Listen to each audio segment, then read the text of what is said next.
Alhamdulillahirabbil alamin. Alladzi ja'ala nabiyyana Muhammadan imamal muttaqin. Iswatan wa rahmatan lil alamin. Wassalatu wassalamu ala nabiyil karim.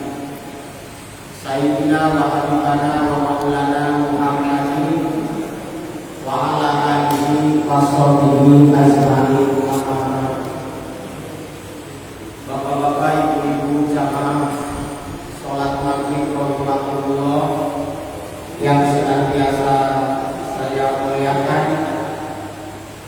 puji syukur kehadirat Allah kita panjatkan, sholawat salam kepada Rasulullah, keluarga dan para sahabat, semoga senantiasa tercurahkan. Dengan limpahan rahmat Allah, pada maghrib ini kita bisa berkumpul selain mengharap kasih sayang Allah, ampunan dan ridho Allah. Harapan kita adalah Allah memberikan kekuatan iman dan Islam sehingga kita pulang menghadap Allah nanti dijadikan wafat kita wafat yang husnul khotimah. Untuk itu Bapak Ibu sekalian, dalam Al-Quran Allah memerintahkan manusia yang beriman. Ini saya fokuskan pada yang beriman, bukan yang tidak beriman. Ayatnya A'udzubillahi minasyaitonir rajim. Ya ayyuhalladzina amanu aminu billahi. Hei orang-orang yang beriman, yang pertama aminu, berimanlah kalian billahi kepada Allah. Di situ yang dipanggil, yang diperintah justru orang-orang yang beriman. Sudah beriman disuruh beriman. Mungkin kalau Bapak membaca terjemahannya, Bapak akan bingung apa maksud orang beriman disuruh beriman. Seperti halnya Bapak yang sudah mendapatkan air minum, silakan diminum. Ini perlu penafsiran, betul Pak? Sudah dapat minum, silahkan diminum. Ayat Qur'annya amanu aminu, sudah beriman disuruh beriman. Tanpa kita mempelajari tafsirannya, yakin kita tidak akan paham. Maka moga-moga yang hadir di sini Allah kasih kecerdasan dan kepahaman terhadap Al-Quran ini. Karena sebagian ada yang belum dapat minuman.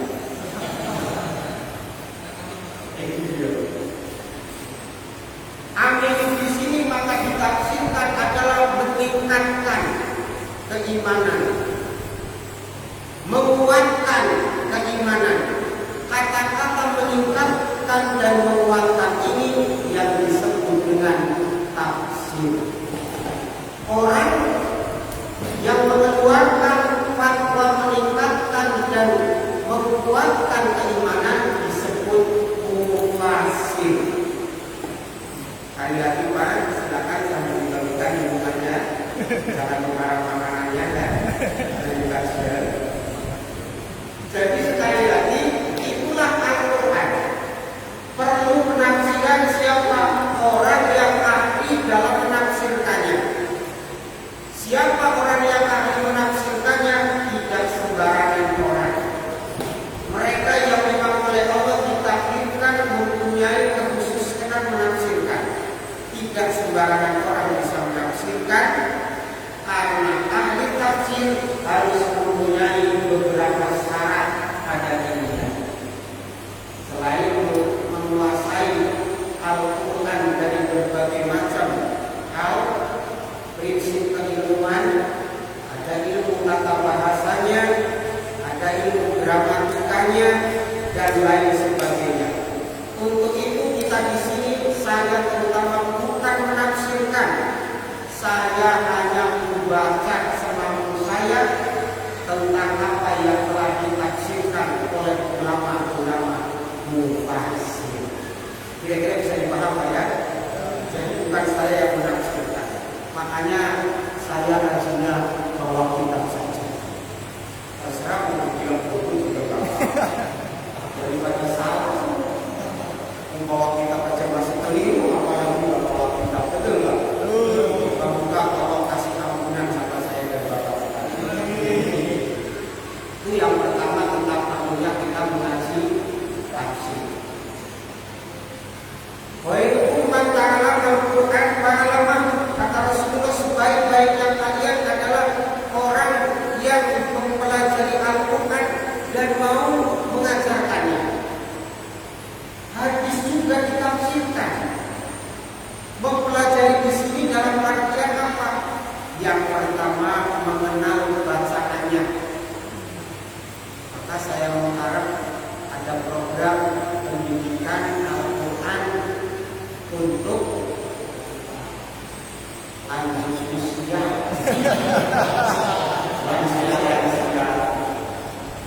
Kenapa? Karena di sebelah sana itu masih banyak lansia yang belum bisa membaca Al-Quran. Tapi di sebelah sana ya. Kalau di sini insya Allah yang diplom tak lama artinya dipelajari dari bacaannya. Setelah bacaannya lancar, kemudian mulai dia memahami isinya. Pelajari baik-baik, pelan-pelan paham. Yang hebatnya nanti puncaknya adalah wa amaluhu, mengamalkan. Pak, saya cuma tahu Bismillah juga tahu.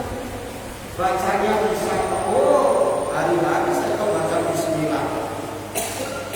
Tapi sudah tahu maknanya belum. Inilah kewajiban mempelajari maknanya. Saya sudah tahu Pak. Setelah tahu maknanya, maksudnya sama-sama mengamalkan Bismillah. Mengamalkan itu bukan berarti korok di istiqomah. Mengucapkan dengan istiqomah. Tapi mengamalkan di sini artinya mengekspresikan, mengamalkan apa yang ada dalam Bismillah. Maka dari Bismillah saja yakin orang akan menjadi soleh. Ini pentingnya mengaji kita. Untuk itu Bapak Ibu sekalian, malam ini saya malah cenderung kepada beberapa ulama yang tentunya bersanad sampai kepada Rasulullah dalam memahami Al-Quran. Di antaranya ada Syekh Jalaluddin Asy'uti dan lain sebagainya yang umum dipelajari di beberapa pondok pesantren. Dalam kitab karyanya Tafsir Jalalain dan juga tafsir-tafsir lainnya.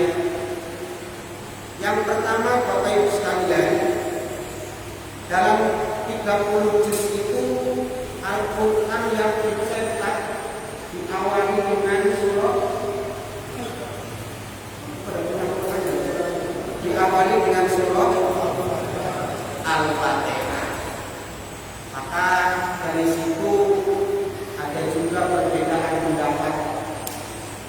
Satu, ada yang berpendapat bahwasanya surah yang pertama turun itu Al-Fatihah.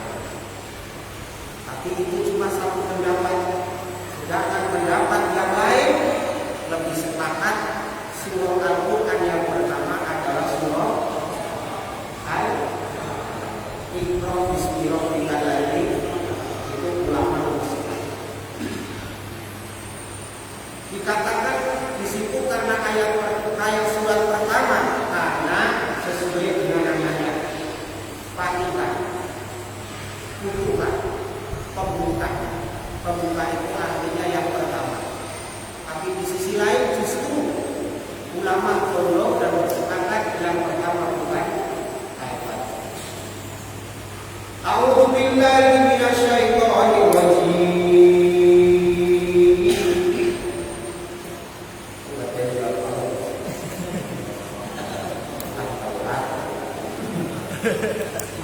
Kenapa di situ saya membaca kamu? Belum kita membaca Al-Quran. Karena hikmah di balik ta'awuz itu banyak. Bapak pernah lihat setan ya? Yang jujur bilang itu hantu pernah. Maka definisi daripada setan itu banyak. Di antaranya ada yang mengatakan setan itu adalah sifat syaitonia, sifat yang mendorong kepada hal-hal yang bertentangan dengan syariat, dengan agama. Itu namanya setan. Maka ketika sifat itu masuk kepada manusia, manusia namanya mempunyai sifat syaitonia, atau Bapak sering menyebut manusia kesetanan. Allati waswisu fi sudurin nas minal jinnati wa nas. Sifat syaitonia ini dibisikkan kepada manusia, baik melalui manusia itu sendiri maupun melalui jin. Nah, disinilah tidak ada yang bisa melindungi dari sifat-sifat tersebut kecuali hanya Allah Subhanahu wa Ta'ala. Maka sangat dianjurkan ketika kita melakukan sesuatu, berlindung dari kita dari godaan setan, berlindunglah kepada Allah dengan mengucapkan a'udzubillahi minasyaitonir rajim. Apapun perilaku, apapun pekerjaan, termasuk kita mau bikin anak. Bapak punya anak enggak? Bapak punya anak enggak? Ya. Tapi cuma keluar aja sendiri. Kalau bapak mau bikin anak juga harus tahu alhamdulillah. Pak, mau bikin anak gimana? Oh bismillah. Jalinas syaiton, ya Allah, jauhkan kami dari jebakan setan. Benar. Supaya apa? Lahir anak tanpa campur tangan. Nah itu. Maka jangan heran ada anak-anak yang suka kesetanan. Karena bapak ibu yang tidak terlalu seperti itu. Berlindung. Apalagi kita mau belajar Al-Quran, mau membaca Al-Quran, kita harus terlebih. Supaya apa? Ketika kita mempelajari Al-Quran, yang ada dalam hati kita bukan sifat syaitonia, tapi benar-benar kita mengharap ridho Allah Subhanahu wa Ta'ala. Tidak sedikit orang yang mempelajari Al-Quran di dadanya masih terdapat sifat-sifat syaitonia. Bapak Ibu sekalian yang saya sayangi dan saya hormati.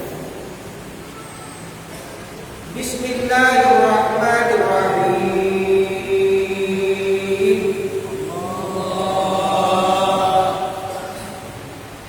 Ulama berbeda pendapat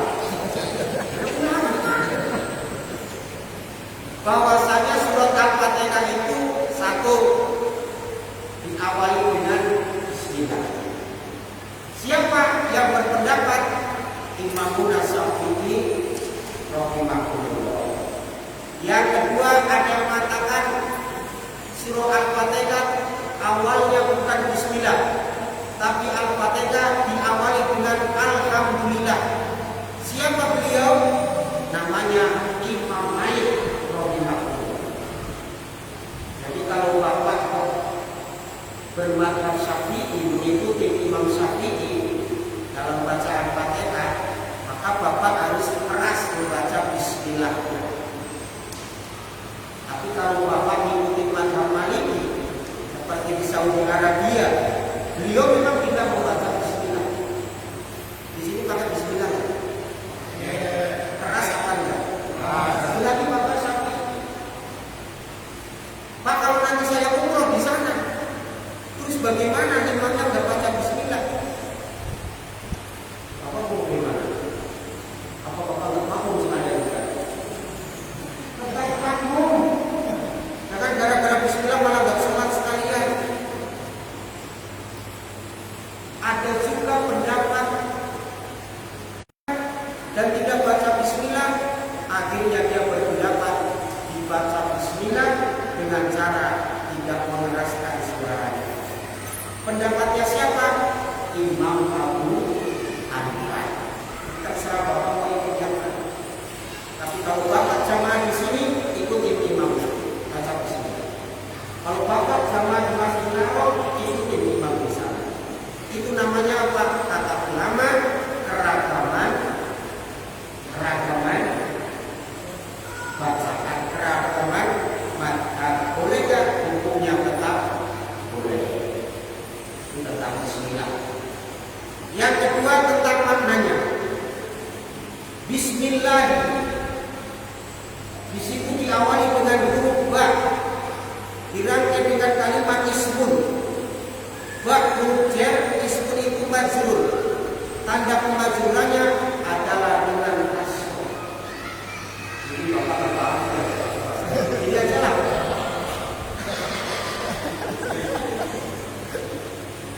Bapak sering mengartikan bismillah itu dengan menyebut nama Allah. Kalau kita cuma bilang menyebut nama Allah, kita akan kebingungan. Dalam hal apa kita menyebut beliau? Kan siapa? Bapak menyebut nama saya dengan nama Rasudin, apanya? Kan masih dipertanyakan. Maka disinilah ulama mufassir memberikan namanya sisipan kalimat. Apa? Diawali ala kulikan dengan setiap sesuatu yang akan kita lakukan atau dengan setiap melakukan aktivitas Bismillahirrahmanirrahim. Kita menyebut nama Allah. Jadi dalam khutbah itu ada sisinya. Biar kita yang nggak paham itu jadi paham. Yang kedua kalimat ismu. Kenapa tidak langsung bilang saja dengan Allah? Kenapa di situ ditanamkan kalimat ismu? Saya kembali lagi kepada ulama karena saya membaca semua saja. Di situ beliau mengatakan untuk menguatkan. Kalau bapak tahu bandara di Jakarta itu namanya apa? Tidak pernah ke Jakarta. Namanya Halim Perdana.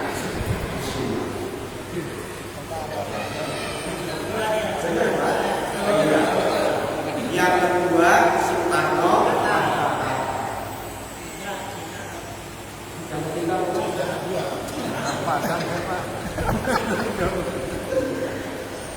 Yang ketiga yang di Batam namanya apa? Anan. Surabaya Purbalingga Jenderal Sudirman.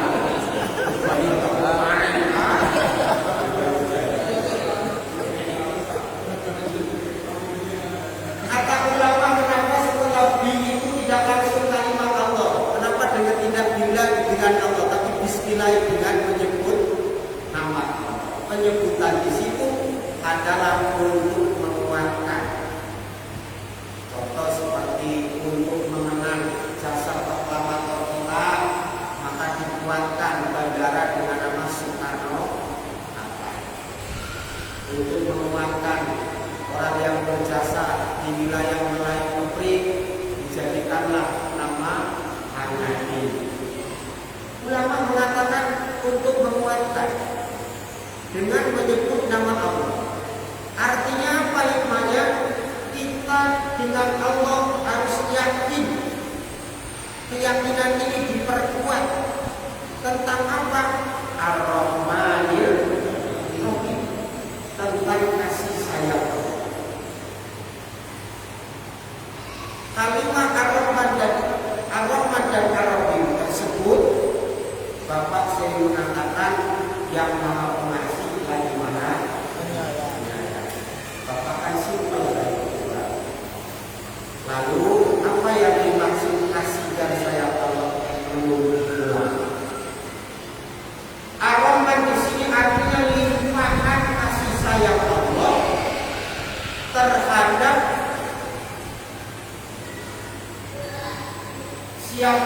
saja yang ada di dunia.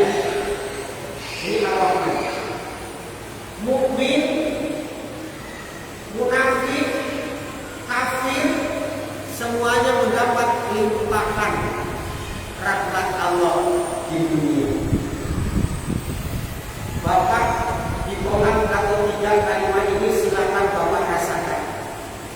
Yang mukmin Allah sayang, yang munafik Allah sayang, yang kafir sekalian Allah kasih sayang. Kasih sayang Allah itu ada yang melalui sababiyah, ada yang melalui langsung. Yang melalui sababiyah ini yang paling mantap. Siapa yang dia bekerja, dia yang akan mendapatkan hasilnya. Betul Pak? Makanya jangan heran, sholat nggak pernah, puasa nggak pernah, zakat apalagi pelitnya na'udzubillah. Tapi tengok rumahnya mewah, betul Pak? Kan sebenarnya udah apa? Ini tentu aroma di sini. Maka Bapak jangan menyalahkan Tuhan, karena itu memang sudah sifat Allah. Sababiyahnya karena dia memang lebih giat kerja daripada kita, betul nggak? Kenapa dia lebih giat kerja? Karena pekerjaan mereka diporsi untuk kerja saja, sementara Bapak tidak. Allahu Akbar, Allahu Akbar. Kerja terus atau berhenti? Cuma orang yang berhenti. Lanjut kerja atau berhenti? Berapa menit kita berhenti? Orang sini kalau sholat sampai setengah jam hebatkannya. Mungkin sama mandinya ya, sama mandinya sama masjidnya setengah jam. Itu baru satu sholat 30 menit. 40 kali 5 berapa? Nah, kelamaan. 100 berapa Pak? 120 menit. Itu sholatnya saja, betul Pak? Wajar mereka 120 menit berapa banyak keuntungan, berapa banyak. Setelah itu Bapak itu namanya ibadah ritual. Ada lagi Bapak ibadah sosial. Apa ibadah sosial? Silaturahmi dengan orang. Pulang dari masjid gak mungkin Bapak lengos-lengos mesti salaman dulu, betul gak? Ada yang diajak ke rumah mesti dikasih makan dulu, betul gak? Kasih sedekah, itu namanya ibadah sosial dan lain sebagainya. Maka wajar, jangan iri dengan mereka, karena mereka waktunya sangat diprioritaskan untuk meraih apa, sementara Bapak dibagi untuk ibadah. Hal itu sampai di situ.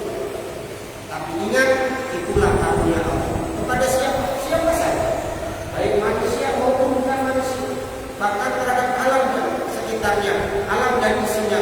Allah itu tetap Rahman. Orang yang hanya mendapatkan Rahman itu adalah orang-orang yang hanya terfokus kepada hadiah dunia. Sementara Bapak Ibu yang mungkin muslim fokus tidak hanya ke dunia, tapi kehidupan yang akan datang. Maka kehidupan yang akan datang bukan Rahman lagi, tapi namanya Rahim. Maka ulama menafsirkan Ar-Rahim ini adalah limpahan kasih sayang Allah yang terkhususkan kepada orang-orang yang beriman, orang-orang yang mukmin. Semoga yang hadir malam ini termasuk orang-orang yang mukmin. Amin. Allah ya Rabbal. Itu yang pertama. Bismillahirrahmanirrahim. Hikmah. Tanya saya tambahin hikmahnya. Perlukah kita setiap mengawali aktivitas itu dengan mengucapkan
Yang ke masjid kakinya berapa?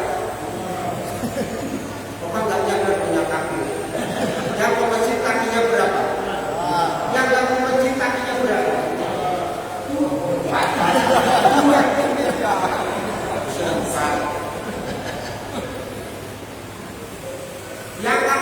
Yang tidak ke masjid kakinya sehat ya? Yang ke masjid kadang asam urat itu enggak? Tapi kenapa yang sehat dan yang ke masjid? Yang asam urat dibela-belain sakit cinggang-cinggang ketemu masjid. Semata-mata berkat kasih sayang. Waktu jimbak-jimbak berapa? Sakit. Ini mohon maaf sekali.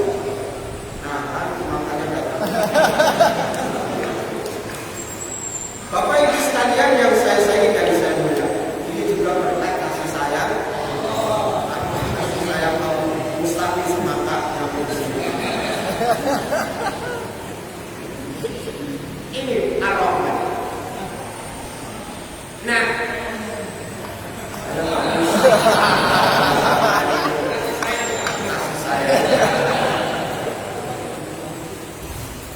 itu yang pertama, meningkatkan keimanan. Setiap Bapak melafazkan Bismillahirrahmanirrahim, tembus ke relung kolbu, artinya hati Bapak yakin seyakin-yakinnya semua keberhasilan Bapak adalah berkat kasih sayang. Yang kedua, kata ulama, apa hikmahnya orang mengucapkan Bismillahirrahmanirrahim? Dia mengatakan selain kita mengucapkannya, kita harus meneladani sifat-sifat Allah. Sifat Allah yang mana? Yang Ar-Rahman, yang kasih sayangnya tidak terbatas pada sesuatu hal. Sebagai ciri mukmin yang terbaik, ketika dia mencurahkan kasih sayang, tidak kenal suku, bangsa, bahasa, bahkan agama. Maka tengok Bapak yang tadi memberikan semuanya, dia tidak memandang suku. Saya yang Jawa dikasih satu piring, Bapak yang Padang, Batak, Sunda dikasih juga satu piring. Artinya itu kasih sayang yang tidak terbatas. Kasih sayang yang dibatasi justru bukan kasih sayang lagi, namanya mendolimi. Maka Allah itu jauh dari sifat dolim. Nah, disinilah kenapa ulama mengatakan limpahan.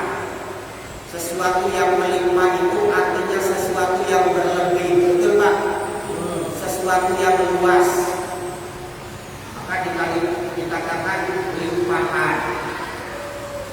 Saya ulangi lagi, limpahan itu artinya sesuatu yang meluas. Bapak sudah punya air 1 gelas, ditaruh lagi 1 gelas, sisanya melimpah. Ini namanya limpahan, sesuatu yang luas. Orang muslim yang baik, kasih sayangnya meluas. Luasan ini tidak mengenal sesuatu hal. Kalau limpahan kasih sayang masih dibatasi oleh hal-hal sesuatu, justru bukan kasih sayang, itu namanya kebodohan. Ada orang jatuh dari motor, luka, jatuh, berdarah. Kalau Bapak limpahan kasih sayang, jangan banyak tanya apa, pegang korbannya, angkat ke mobil, bawa ke rumah sakit, obati, selamatkan. Betul Pak? Tapi kalau Bapak dolim, belum nolong saja Bapak udah pingsan. Ada orang jatuh dari motor, udah berdarah, bukan diangkat, ditanya, kamu orang mana? Orang Jawa. Jawanya mana? Jawa Barat, Jawa Timur, Jawa Barat. Agamanya apa? Islam.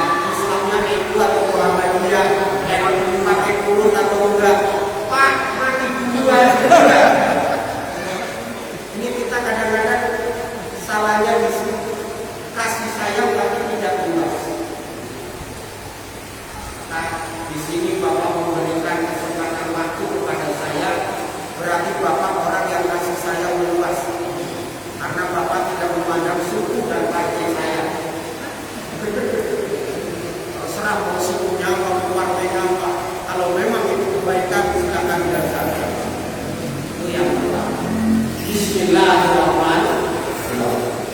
Yang kedua, Alhamdulillahirabbil alamin.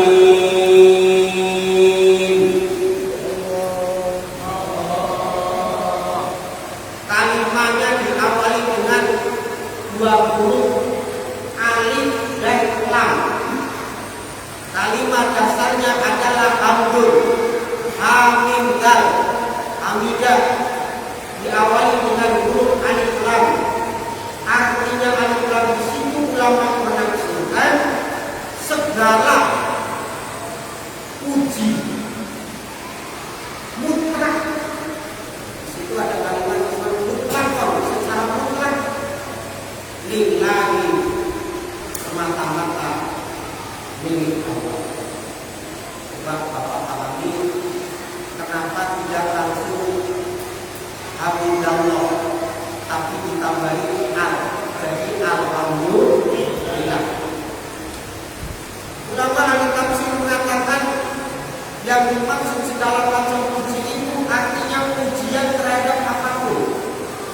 Maka Syekh Nawawi menafsirkan kalimat segala ini menjadi 4 bentuk. 1, pujinya Allah terhadap zatnya Allah, itu milik Allah. 2, ketika Allah memuji makhluknya, memuji ciptaannya, itu juga semata-mata pujian milik Allah. Yang ketiga, ketika makhluk memuji kepada Allah, dan yang keempat, ketika makhluk memuji kepada makhluk, itu semua juga milik Allah. Artinya bukan tidak boleh kita memuji manusia, cuman ketika kita dipuji dan kita memuji, ingat segala puji itu milik Allah. Ini saya pelan-pelan. Bapak mempunyai suatu kelebihan, karena pujian itu lahir dari suatu kelebihan. Kalau nggak punya kelebihan, apa yang mau kita puji? Benar. Kekurangan, saya rasa nggak akan boleh memuji. Kelebihannya, cuma ingat ketika kita dapat kelebihan, kita dipuji, kita sadar betul pujian itu milik Allah karena kelebihan juga dari Allah. Maka kalau Bapak dipuji tentang sesuatu yang ada pada diri Bapak, ucapkan apa? Alhamdulillah. Karena Bapak tahu kurang paham. Saya sampaikan karena terkadang begini, ada orang yang dipuji atas dirinya dan apa yang ada pada dirinya, tapi tidak dikembalikan kepada Allah. Pujian justru ditahan oleh dirinya. Pak, anak Bapak kok hebat sekali, yang sekolah dapat beasiswa, cerdasnya luar biasa. Kadang Bapak jawab, anaknya siapa? Nah ini Pak, anaknya siapa? Bapak punya suara bagus, begitu aja dipuji agar Bapak ini kayak Bilal bin Rabah. Jawaban Bapak, emang ini Pak. Dia tidak sadar yang bikin cerdas anak Allah, yang bikin suara Bapak mantap bagus juga Allah. Bukan berarti tidak boleh dipuji, silahkan dipuji. Cuma ingat, kalau dipuji kembalikan kepada Allah. Yang kedua, kalau memuji tidak boleh berlebih-lebihan, karena berlebih-lebihan itulah yang kita melupakan. Silakan dipuji. Bapak punya istri nggak? Oh, begitu hujan jarang yang punya istri. Bapak punya istri Pak? Pernah dipuji? Jarang. Astagfirullah.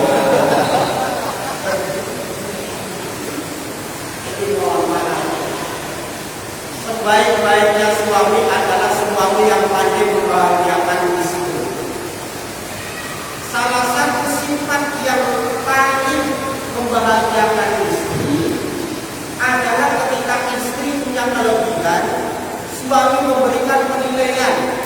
Penilaian ini bentuknya adalah ujian. Istri bapak masak, rasanya enak, boleh kan diuji? Boleh. Bahagia kan istri? Bahagia. Ibadah kan? Membahagiakan istri adalah ibadah. Jangan berlebihan. Itu yang pertama. Alhamdulillah. Semua puji Tuhan yang mana? Rabbil alamin, yang menguasai alam. Kalimat alam di sini Mufasir mengatakan alamnya makhluk Allah yang bukan hanya hidup tapi mempunyai akal. Itu ulama mengatakan seperti itu. Bapak hidup enggak? Bapak hidup enggak? Punya akal ya? Berarti bapak punya alam. Alam bapak namanya alam ternyata alam manusia, Pak. Ini kok enggak nyambung dengan alam manusia. Hewan hidup apa? Punya akal kan? Maka alam punya apa? Hewan punya alam. Namanya alam hewan.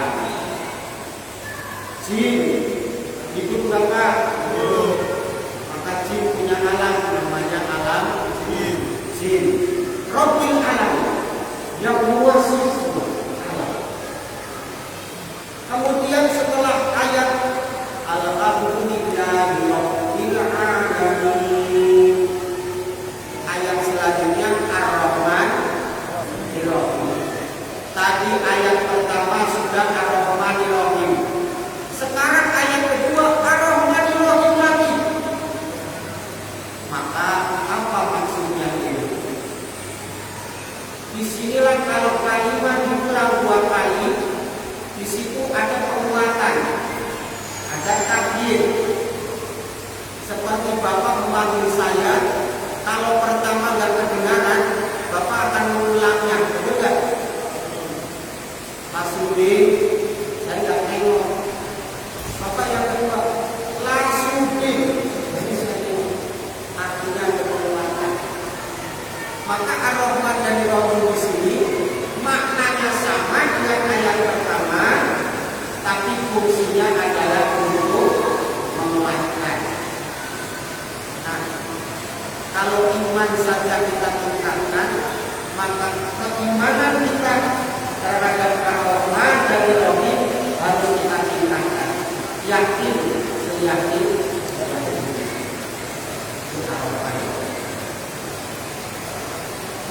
Maliki Yaumiddin.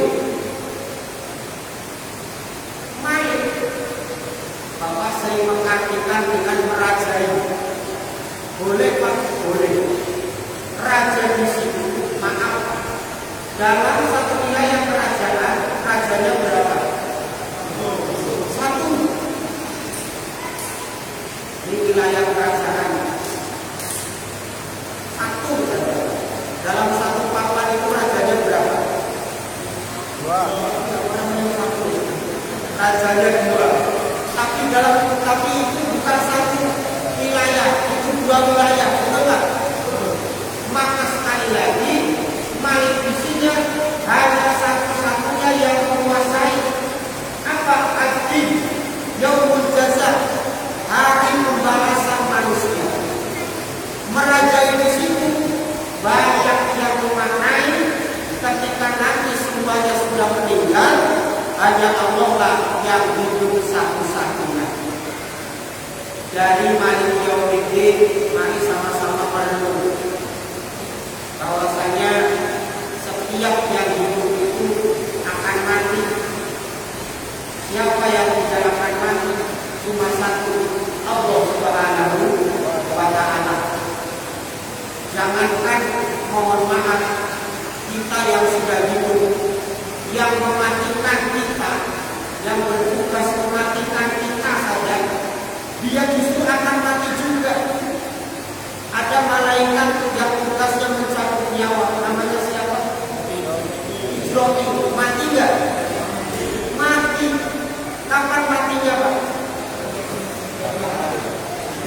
Lebih tahu benar.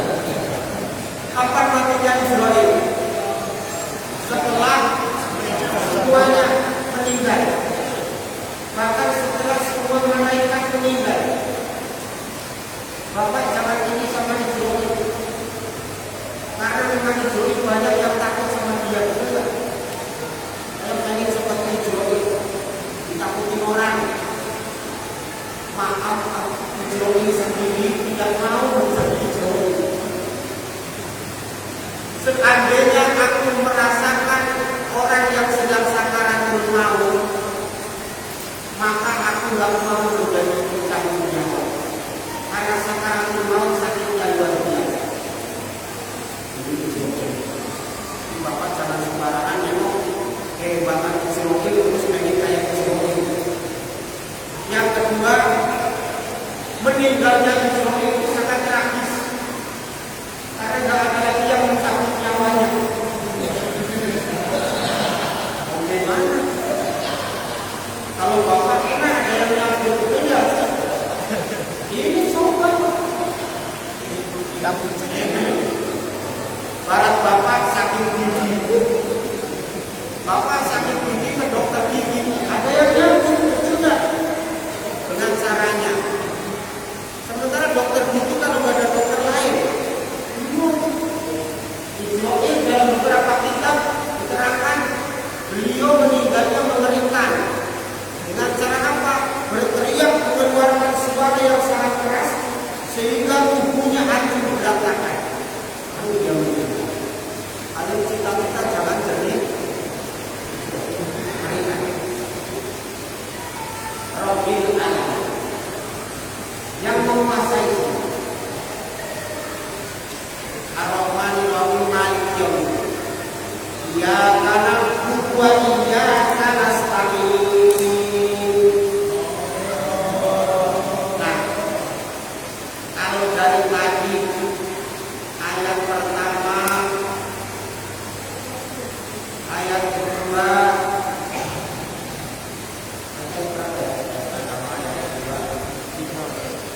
ayat ketiga, di situ kita memuji-muji Allah, betul tak? Allah Maha Rahman, Maha Rahim, Rabbil Alamin, Allah yang menguasai alam. Dan ketika Maliki Yaumiddin, Allah yang menguasai hari pembalasan.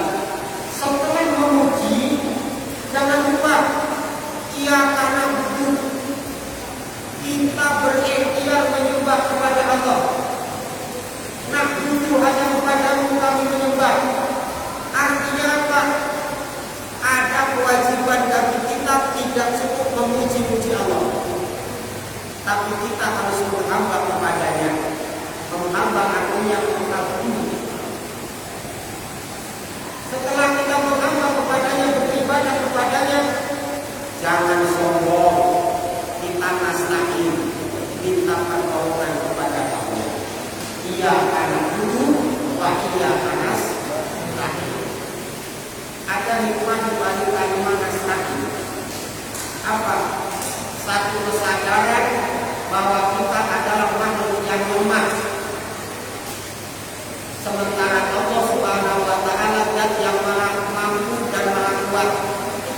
Orang yang tawadu artinya orang yang sadar diri atas kelemahan-kelemahan dirinya, maka kita senantiasa mohon pertolongan kepada-Nya. Ihdinas siratal mustaqim. Minta petunjuk. Petunjuk yang mana? Petunjuk yang datangnya dari Allah. Ihdinas siratal mustaqim. Petunjuk yang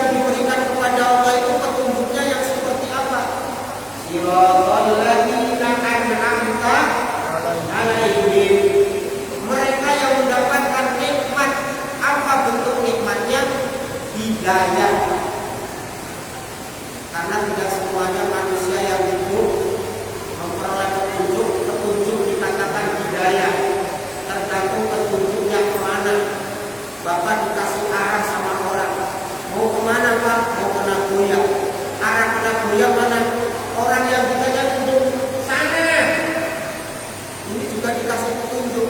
Bapak ikutin, bukan bilang kuliah bapak nyampe sekumpang, enggak. Tapi yang di Siratal Mustaqim jalan petunjuk yang benar-benar menuju ridho Allah.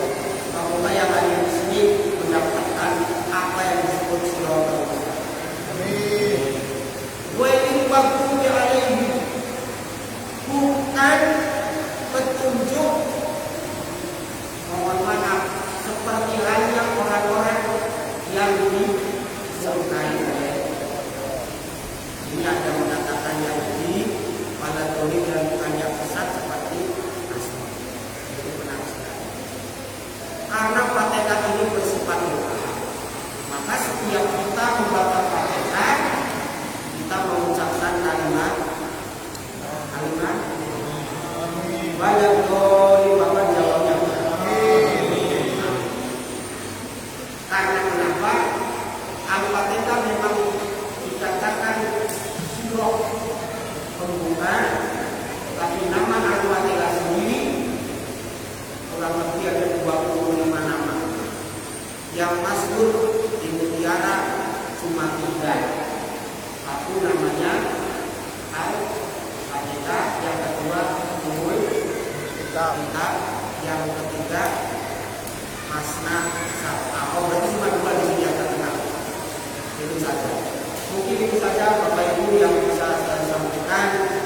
Malam ini kita hanya bisa membahas surah Fatihah karena keterbatasan waktu.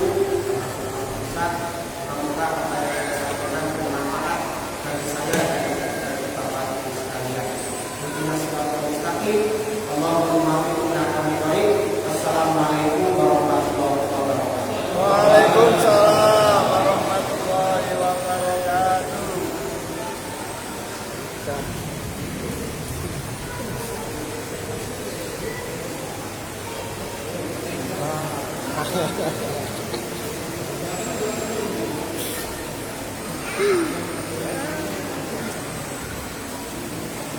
Menit.